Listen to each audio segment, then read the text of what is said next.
Hi there. So today I'm going to talk about the VerifyPage extension, which you'll also need to use your PKC.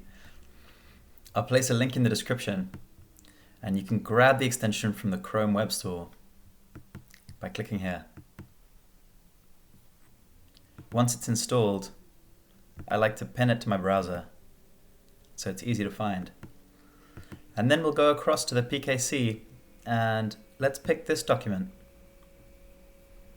So while I'm using it, the main thing I'm looking for is this green DA symbol.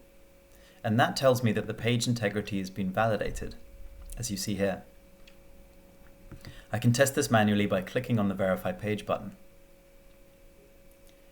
Now, since each document in the PKC server is a hash chain, this browser extension is checking the history of the document and making sure that each revision lines up with the previous one.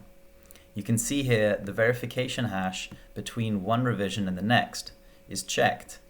We can see it here, and it matches. So we know that this document is integral. For now, that's all you need to know, and we'll have a more in-depth video in the future. Thanks! Follow our basic usage tutorial, which is also linked in the description, to understand how to use your PKC.